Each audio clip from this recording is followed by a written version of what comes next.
नमस्कार साथियों, स्वागत है आपका अपने YouTube channel YK online education में। दोस्तों, जैसे कि आप सब जानते हैं कि हम आजकल NCERT की जो बुक्स हैं उनका अध्ययन कर रहे हैं, उनसे नोट्स प्रिपेयर कर रहे हैं। तो यदि आपको ये जानकारी अच्छी लग रही हो या ये सेशन आपको अच्छा लग रहा हो तो प्लीज़ चैनल को सब्सक्राइब ज़रूर कीजिए, लाइक कीजिए और अपने दोस्तों के साथ शेयर करना बिल्कुल भी ना भूलिएगा।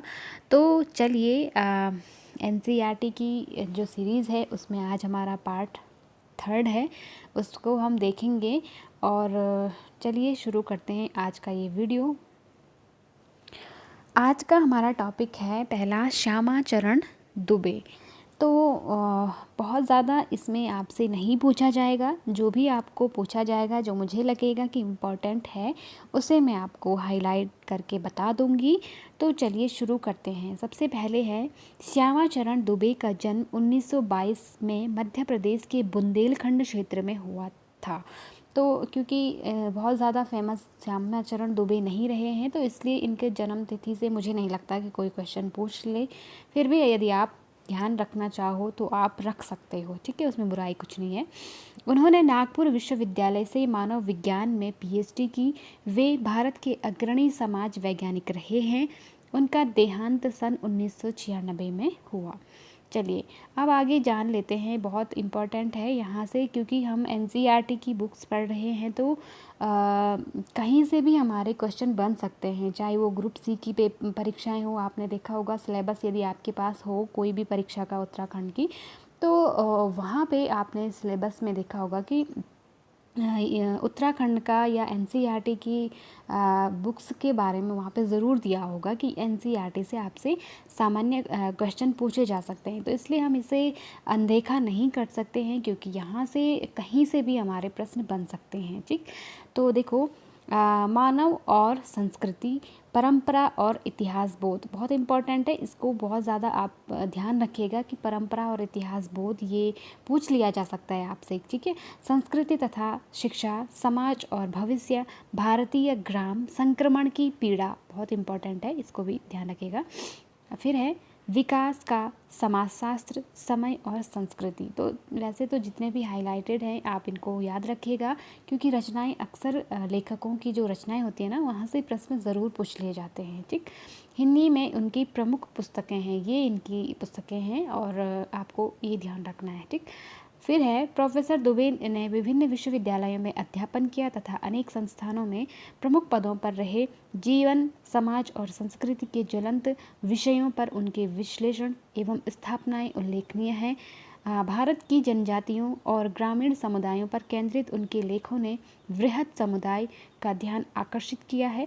वे जटिल विचारों को तार्किक विश्लेषण के साथ सहज भाषा में प्रस्तुत करते हैं। तो ये तो सामान्य जानकारी इनके बारे में। अब देखिए, उपभोक्तावाद की संस्कृति, यहाँ से आपसे प्रश्न पूछ लिया जा सकता है कि आपसे प्रश्न ये बनेगा कि उपभोक्तावाद की संस्कृति निबंध के लेखक कौन हैं।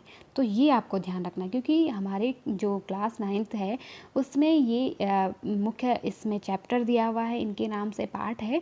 तो ये निबंध आपको पूछ लिया जा सकता है, ठीक। तो इसको आप बिल्कुल ध्यान रखें कि निबंध है, निबंध विधा की रचना है और किसने लिखी, श्यामा चरण दुबे ने। बाजार की गिरफ्त में आ रहे समाज की वास्तविकता को प्रस्तुत करता है, यानी कि वर्तमान समय में हम कितने मतलब बाजार की ओर आकर्षित हो रहे हैं।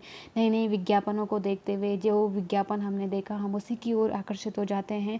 तो उसको यहाँ पे बताया गया है कि किस प्रकार हम विज्ञापनों को देखते ही आंख मूंद करके उन पर विश्वास कर लेते हैं, ठीक है। जो आप देखते होंगे ऐड आते हैं दुनिया भर के कि ये प्रोडक्ट अच्छा है, वो ले लो, वो क्रीम ले लो, अलाना फलाना जो भी है। तो ये सारी चीज़ें हम उनको देख करके हम क्या मानते हैं, उनको सच मान लेते हैं और उन्हीं चीज़ों को ख़रीदना शुरू कर लेते हैं, ठीक। तो इनके बारे में यहाँ पे बताया है इन्होंने इस निबंध में, बहुत अच्छा निबंध है। लेखक का मानना है कि हम विज्ञापन की चमक दमक के कारण वस्तुओं के पीछे भाग रहे हैं, हमारी निगाह गुणवत्ता पर नहीं है। संपन्न और अभिजन वर्ग द्वारा प्रदर्शनपूर्ण जीवन शैली अपनाई जा रही है, जिसे सामान्य जन की ललचाई निगाहों से देखते हैं। यह सभ्यता के विकास की चिंताजनक बात है जिसे उपभोक्तावाद ने परोसा है। लेखक की यह बात महत्वपूर्ण है कि जैसे जैसे यह दिखावे की संस्कृति फैलेगी, सामाजिक अशांति और विषमता भी बढ़ेगी। कि देखो कितनी अच्छी बात कही है कि क्योंकि हम क्या हो रहे हैं कि हमारी आवश्यकताएं, मनुष्य एक ऐसा प्राणी है जिसकी आवश्यकताएं क्या है कभी पूरी होती नहीं है। ठीक है, तो ये सबसे बड़ा मतलब एक घातक कह सकते हैं हम इससे कि समाज में अशांति का जो कारण है कि जो नए नए विज्ञापन आ रहे हैं, हम उनके प्रति बहुत जल्दी आकर्षित हो जाते हैं। हम उसकी गुणवत्ता नहीं देखते हैं कि वो कितना सही है, हमारे लिए है भी कि नहीं है, लेकिन हम सीधे बिना देखे ही उसको परचेज़ कर लेते हैं या ख़रीद लेते हैं। ठीक है, तो ये इसमें बताया गया है। चलिए, इसके बाद एक और है, बहुत ज़्यादा इनके बारे में भी नहीं है यहाँ पे इम्पोर्टेंट, तो इसको भी मैं शॉर्ट में बता देती हूँ। जाबिर हुसैन नाम से एक व्यक्ति हुए हैं जो कि बहुत ज़्यादा पशु पक्षियों के प्रति उनका लगाव रहता है, तो उसी के बारे में यहाँ पे उनका पाठ है, सांवले सपनों की याद। ठीक है, तो जाबिर हुसैन का जन्म 1945 गाँव नौनही, राजगीर जिला, नालंदा, बिहार में हुआ। वे अंग्रेजी भाषा एवं साहित्य के प्राध्यापक रहे। सक्रिय राजनीति में भाग लेते हुए 1977 में मुंगेर से बिहार विधानसभा के सदस्य निर्वाचित हुए और मंत्री बने। सन 1995 में से बिहार विधानसभा के सभापति हैं, अभी वर्तमान में चल रहे हैं। तो देखिए इनका क्या है कि जाबिर हुसैन हिंदी, उर्दू तथा अंग्रेजी तीनों भाषाओं में समान अधिकार के साथ लेखन करते रहे हैं। उनकी हिंदी रचनाओं में जो आगे हैं, डोला बीबी का मज़ार, तो हो सकता है डोला बीबी का मज़ार ये थोड़ा मुझे इंपॉर्टेंट लग रहा है, आप इसको नोट डाउन करिए। अतीत का चेहरा, लोगा, एक नदी रेत भरी, तो थोड़ा ये भी इम्पोर्टेंट है, तो ये आप ध्यान रखिएगा। ठीक है, बाकी बहुत ज़्यादा इम्पोर्टेंट इनके बारे में दिख नहीं रहा है।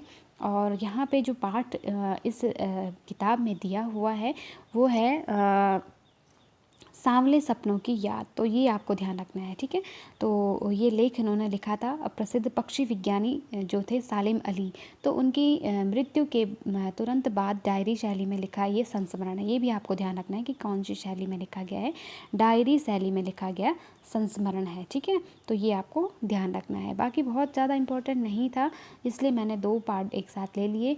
तो उम्मीद करती हूँ कि आज का ये वीडियो, आज की ये जानकारी आपको अच्छी लगी हो। जो भी मैंने नोट डाउन करा है उसे आप बिल्कुल रिपीट करते रहिए बार बार, और यदि एक बार पढ़ा हुआ समझ में नहीं आता तो आप वीडियो को दोबारा देख सकते हो।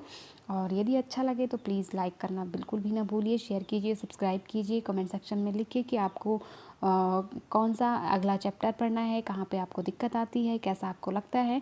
तो मिलते हैं नेक्स्ट वीडियो में, तब तक के लिए आप अपना और अपनों का ख्याल रखिए। Thank you so much.